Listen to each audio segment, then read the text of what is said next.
beep, beep, beep, beep. His horn went beep, beep, beep. My car went into... So it's been almost a year now since we went to pick up the car. We're back in February and we haven't had an update for a while. So what I'm going to do today, I'm going to show you some bits and pieces, some odds and sods that we've been doing since the last video. And then what we'll do is we'll show you what we've been doing today, the past few weeks. So we've been looking at the engine. The engine's been pulled apart. My dad's been doing it in his spare time. I've been quite busy. But today we're just starting to put some bits and pieces back together.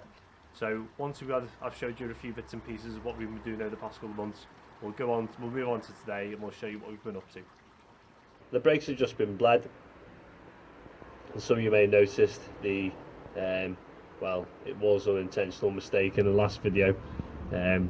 These two things were the wrong way around. My dad was trying to decide why are these brakes working, and that's basically because they've been put in the wrong way around. Well, they are the right way around now. So as we've been bleeding the brakes, it's quite a tricky job to do on your own, so he's been waiting for me to come round. Basically the reservoir here only takes about 3 pumps before it's almost empty. So it's 3 pumps, top her up again, 3 pumps, top her up. But they seem good to go, so we're gonna test it now and see how they work. Brake test 1.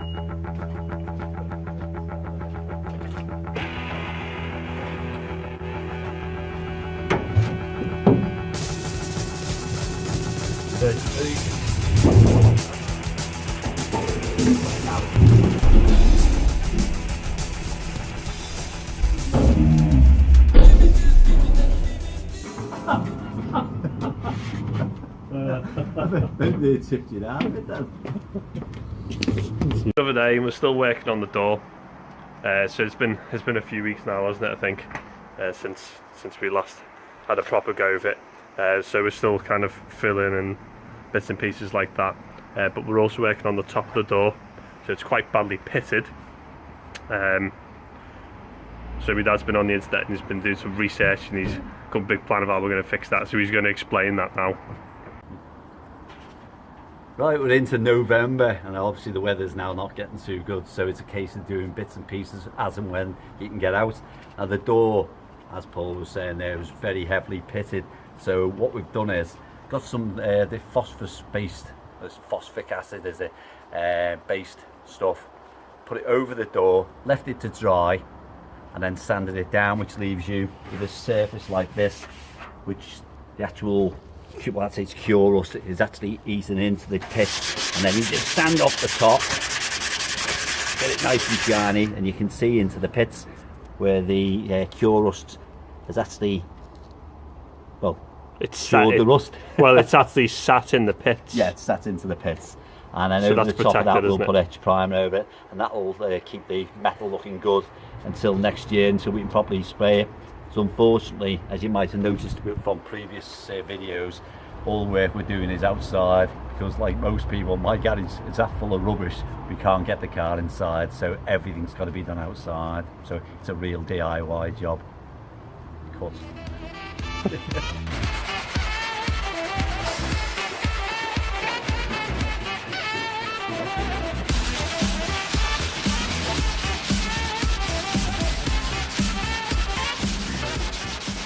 The door itself is in fantastic condition. Taking the paint off down to bare metal. There's a few dents in it which you'd expect with something of this age. Filled it, just starting to sand down bits and pieces. I'm going to put some etch primer on it. Really that's all we're going to be able to do. Bodywork is fill in now. Bit of etch primer on until next year, where we're hoping to spray the car next year. That's about it, but I'd say the condition of the door is amazing really. In fact, the worst part of it was, looking back, the very bottom edge was very thin. Now I wouldn't normally do it, but put the chopped fiberglass in there, thin skim on the inside, have to clean it up and using the cure rust on it, and then a bit of filler on the outside, but it really is a very small amount. So basically, with the bottom of the door, it wasn't bad at all. It was only a very, very slight bit of a rust, a few little holes that had gone through, and we made the decision that actually there was an option between cutting the bottom of the door out and actually cutting quite a lot out and trying to keep the kind of the contour of the door the same, the profile the same, or it was just clean it up, cure all the rust, make sure that nothing was going to kind of rust again, a little bit of a skim, bit of filler on it, and it's perfect. And we didn't when we did it, we weren't kind of skimping and trying to do these jobs. We actually thought that was actually the better way of doing it, and so that's what we've done. This is true, isn't it? We haven't skimped on anything in this car. If it's been bad, if it's been rusty, it's been cut out. That's why there isn't much original car left.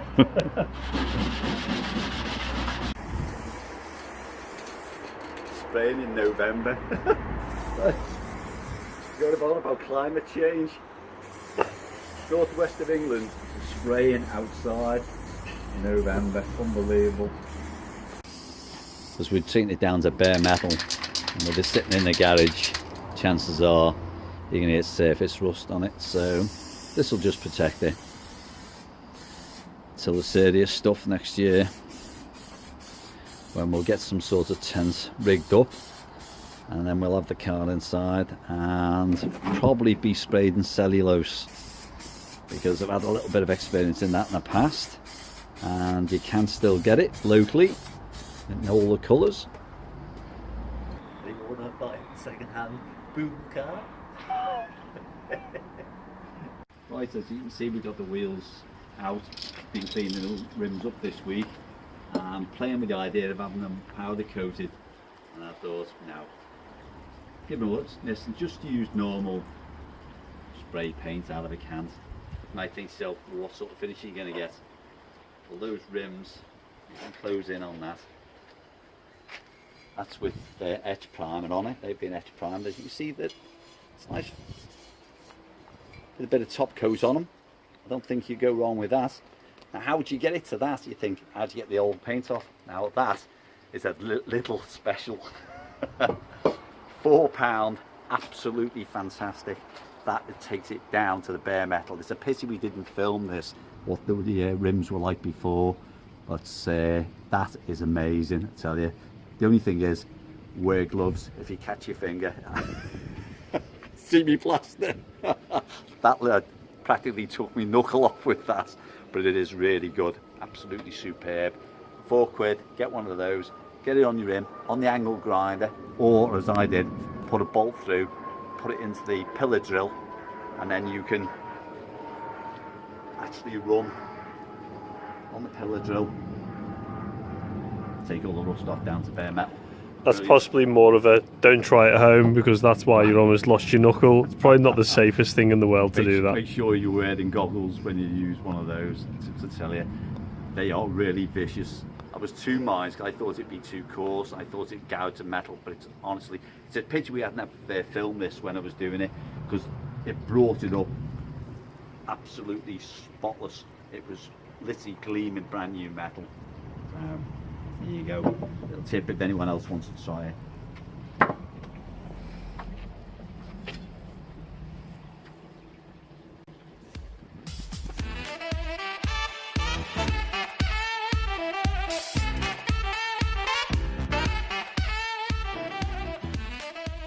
It's been a couple of weeks since last filmed anything, so I thought I'd better get a bit on film now. Not much has been happening, to be honest. It's just been a bit of sanding down, bit of filling, sanding, all that kind of stuff really.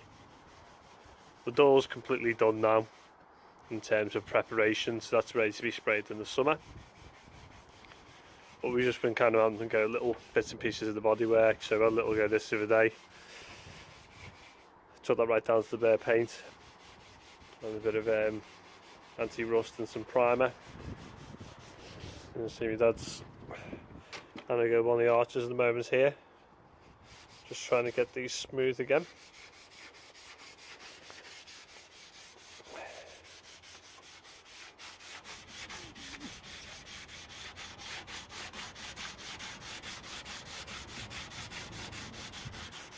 You can also see up the front here, so it doesn't look great, but actually it's fairly smooth, that, and it should look absolutely great when that's finally painted over. Started taking the rear shelf down to bare metal as well, because that's a job we've been working on tonight. just little and often. It's kind of ticking by. So we've got the cowl back eventually. We've been trying to get some to this for quite a while now. But my dad's mate John, who owns a metalwork or a metal fabrication firm, we gave it to him a couple of weeks ago, and he's just brought it back now, and he's done an absolutely smashing job of it. You see, this was all completely, put that down a sec. This was all completely rotted out before. Can't really see that now, can you?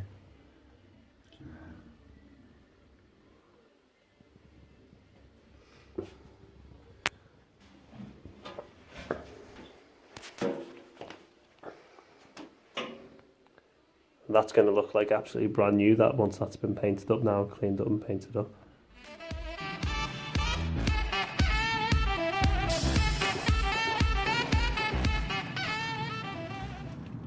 I know what you're thinking. No, I've not been thrown out. I never spent too much time out here working on the car. It's February, bloody freezing. What do you do with your car? You put it in a tent. There you go, look at that. Ideal place for a bubble car during the winter months. Kept nice and dry. Air circulating through. Don't have the condensation. You all thought the missus had kicked me out. Oh. Right, anyway, it's too cold out here. It's 2nd of February, nearly 12 months since we first got the car. You see in the garden, it was probably 6 inches of snow, 3 degrees out here. Flipping freezing. So we're going to go into the garage. Got the engine all stripped down up there, and got a few bits and pieces to stick back on. Just got new gaskets to the head and cylinders going back onto the car. And we've got Mr. Spielberg with us doing the filming today. Anyway, I'm coming in here because it's a bit warmer. I'm doing a bit today as well. Got the fire on.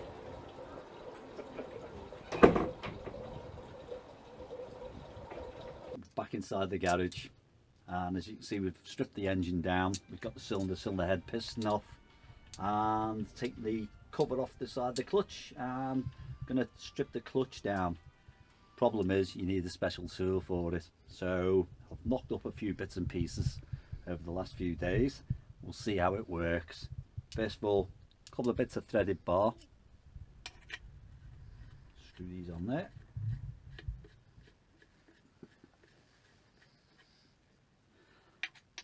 Probably people have done different ways. There's probably different ways of doing this, but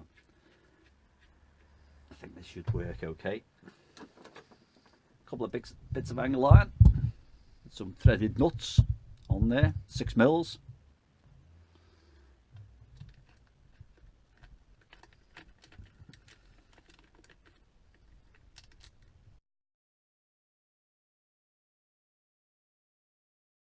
Right, as you can see, I don't know how close in we are on this, but by taking down these, we take the pressure off the clip that's on the clutch there, and in theory this will come apart. Take that down.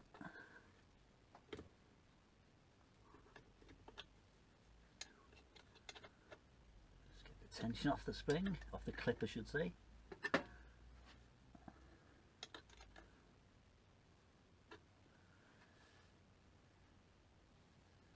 Yeah, I think that's done it. Right, trick is now to get hold of one end of the spring.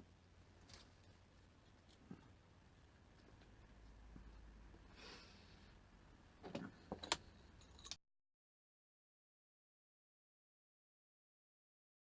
not going to work. You have to scrap that.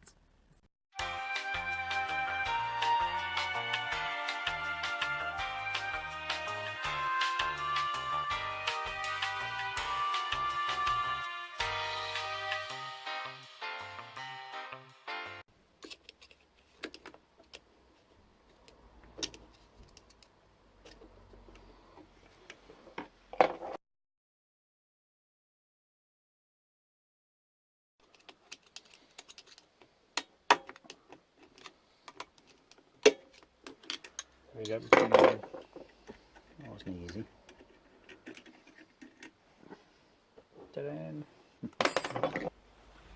Right, just going to put the piston back on, put the cylinder back together. So we can get this to line up. There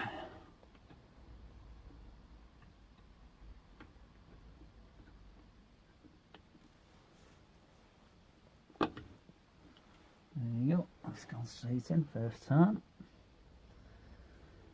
Alright.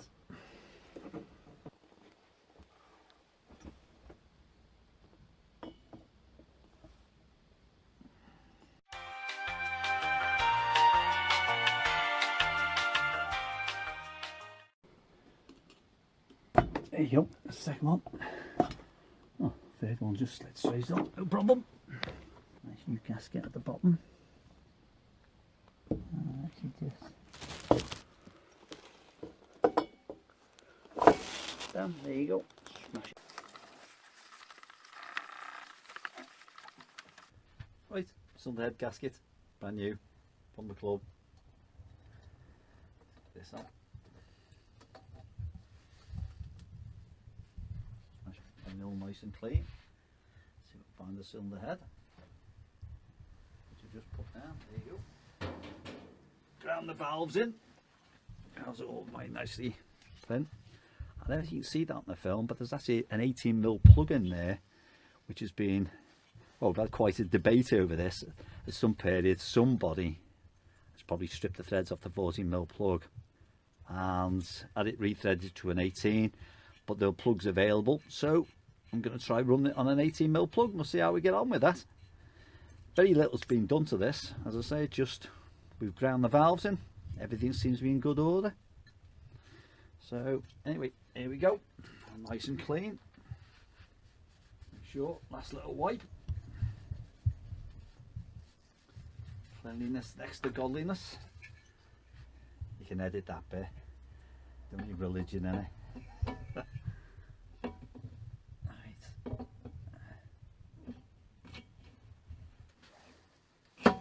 There you go.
So as you can see, the engine's pretty much back together again now. Only a few jobs left to do. We've got to paint these covers, a little bit more of a clean, a little bit of a polish, and we're good to go.